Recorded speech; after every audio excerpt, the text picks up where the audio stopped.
Part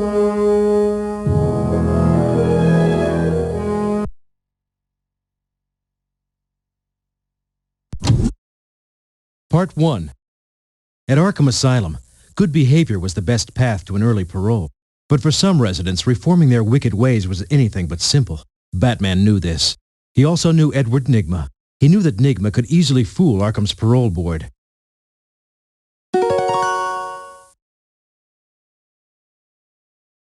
So when Batman learned that Nygma was free, he and Robin decided to follow his trail. In Gotham City, the darkness and silence of the night create a playground for mischief. On the night after Nygma's parole, Batman and Robin set their sights on another playground of sorts, the International Toy Fair. They saw two thugs visiting this home of fun and games. The men were carrying a questionable box, and the Riddler was giving them orders. Only one man could override the Riddler's orders, and when the towering black cape loomed above them, the men scattered. Phew.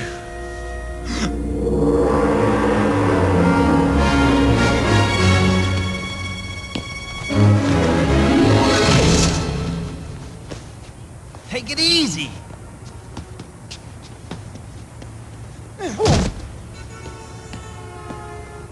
Well, well, well.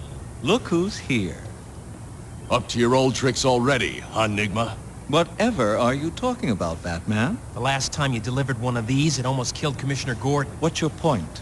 What's in the box? None of your business. I'm making it my business. Stop!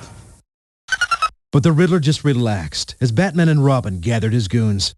Batman wanted answers, but they came from an unexpected onlooker. Charles Baxter, president of the Wacko Toy Corporation, demanded that his new employee be released. The Riddler grinned. He gleefully popped open the box, revealing a new toy line of his own design. Before you louts sink your fists into me, I'd like you to meet my new partner, Charles Baxter, president of the multi-million-dollar Wacko Toy Corporation, and the man who has licensed my Riddler persona and my exclusive puzzle technology for his new line of toys.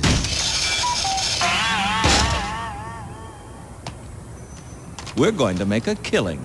That's what I'm afraid of. Now, I know what you're thinking, but those silly riddle crimes are a thing of the past. Ancient history that's gone now. I'm a new man.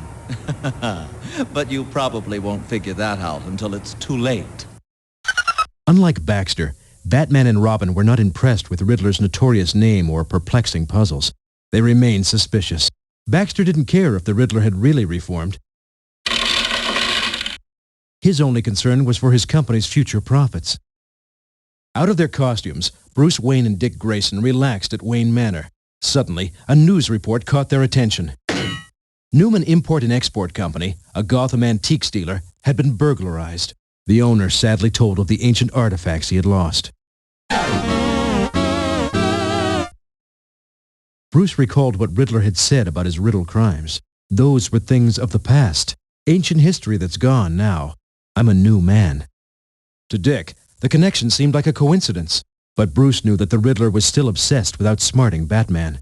After watching a new Wacko toy commercial, Bruce was convinced that Nygma had not reformed one bit. Hey, look. Greetings, little riddle tykes. It's time for riddle number 3175-3701. Where in the world can you have the most fun? In any store that sells Wacko toys, of course.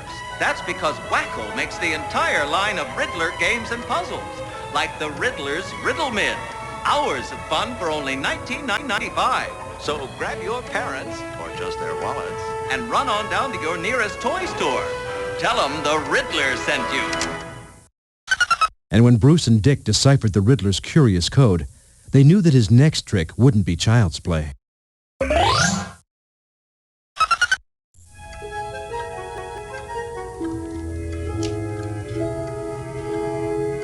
3175-3701.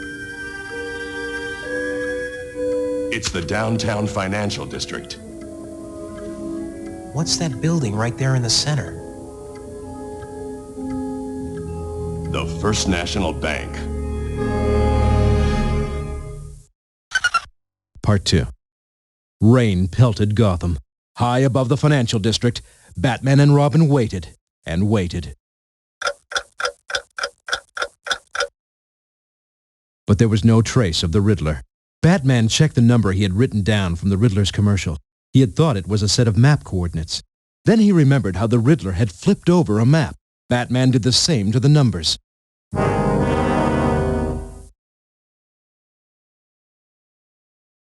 It was an address. At 10 Leslie Avenue, Riddler's henchmen were committing a high-rise heist. The Riddler himself was far away, hosting a party to celebrate. Through a toy communicator, he heard that Batman had not caught his henchmen. Not a sign of him anywhere, Mr. Enigma. His riddle was working. Even better, with his new toys, he would become a star on the honest side of the law, the corporate world. As Riddler's men prepared to leave 10 Leslie, the shadow of a bat stretched across the room. There was nowhere to run. And with Batman's quick reflexes, there was no way to shoot.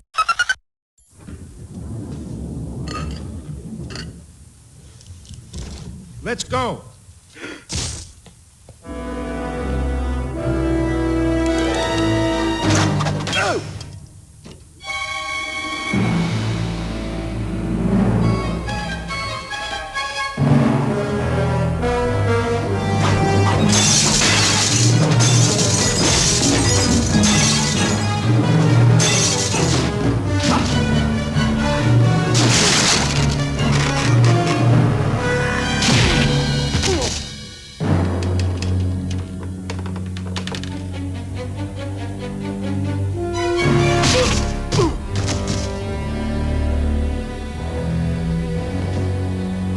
Had enough? Look out!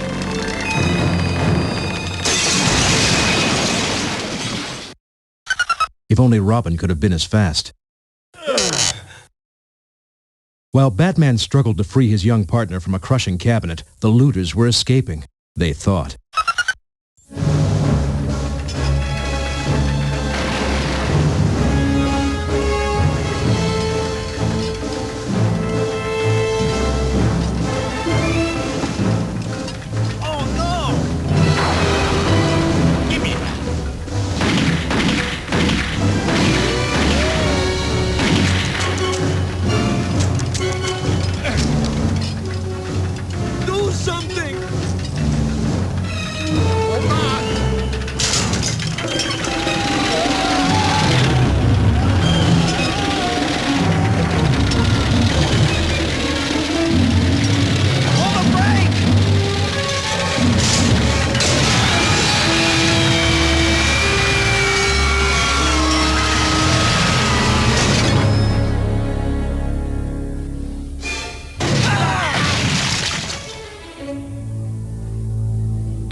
The goons had nearly plunged to their death, but then they escaped in a getaway car.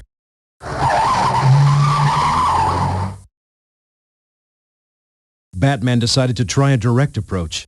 Meanwhile, in his apartment, the Riddler was enjoying the benefits of popularity and money. When he took a phone call in a private room, he discovered an uninvited guest. Batman wanted to give him fair warning. I'm on to you, Enigma. Ah, you're still chasing riddles. You're still giving them. Is that what you believe? Well, how do you know what to believe, Batman? Maybe I'm not giving clues at all. Maybe you're seeing things that aren't there. But then again, maybe I am giving you clues. I could be giving you a clue right now, couldn't I? Of course, it's possible that you're just paranoid. By the way, did you see my latest toy? It's a two-way radio.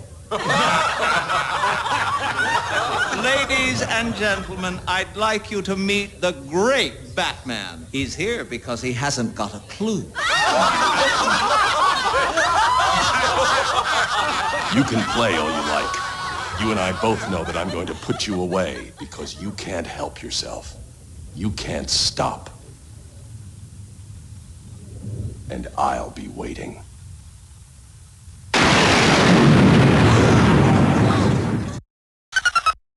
The party was over.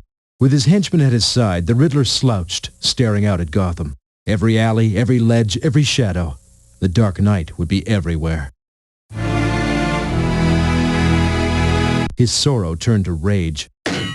There's only one person who's ever been able to challenge me. Batman. He's the only one worthy of my game.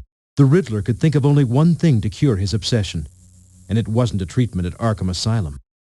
Part 3. It was time for another wacko commercial, another Riddler clue. Wouldn't it be great to be a kid again? The Riddler smirked into the camera. Well, you can recapture your childhood with wacko toys. Then he pitched his wicked message to Batman. Go back to where it all started, with toys. He knew exactly where the Riddler was telling Batman to go. That night at the Gotham Convention Center, Batman dropped onto the Toy Fair floor. Fabulous, outrageous, oversized playthings were everywhere. But where was Nigma? Before long, the first of the Riddler's perilous pranks appeared.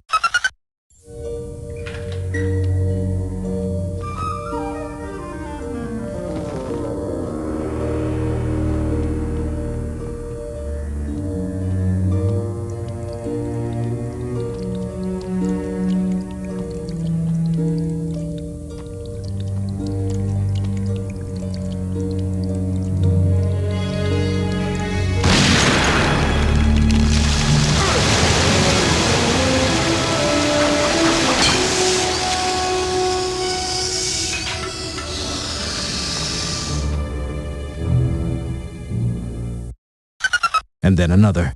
Batman approached a Titanic television set. When he switched it on, he discovered Riddler's final, explosive clue. Hello, Batman. This is it. The end of the game. I'm a little sad, actually. You were a worthy opponent, but then I told you I'd make a killing at the Toy Fair. 10, 9, 8, 7, 6, 5, 4, 3, 2...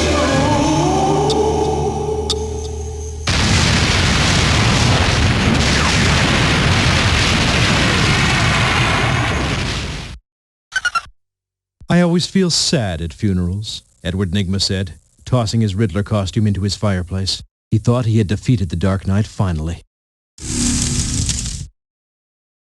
Part of me has died tonight, so it is time to move on. But like his outfit, Nigma's victory was toast. Batman was quite alive. He had escaped the explosion, and nothing or no one would prevent him from nabbing Nigma now.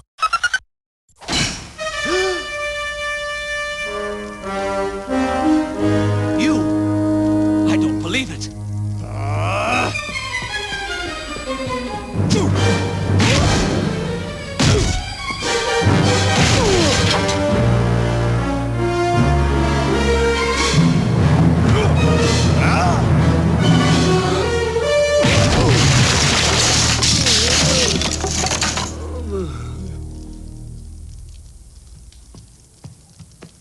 There's no way you could have survived that explosion.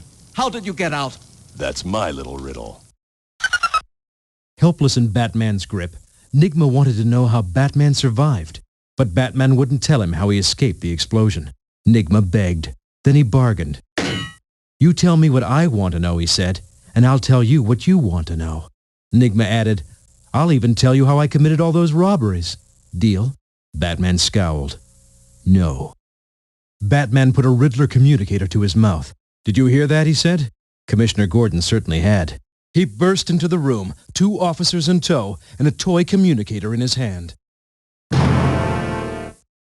Now he had all the evidence he needed to put Nigma away. Nigma didn't seem to care. He still wanted answers from Batman, but he wasn't getting any. Back at Wayne Manor, Dick heard the good news.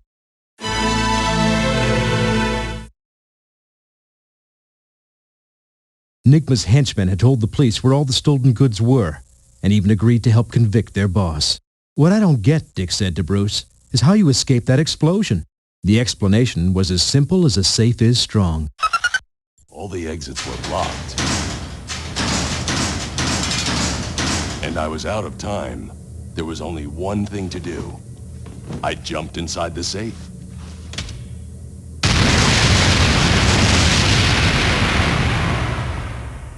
Nice going, Bruce. Man, I'd have never thought of that. Neither would the Riddler. But it was a secret that a certain someone would never know. It's impossible, I tell you! Impossible! My trap was perfect! How did he do it? I have to know! Somebody tell me! It's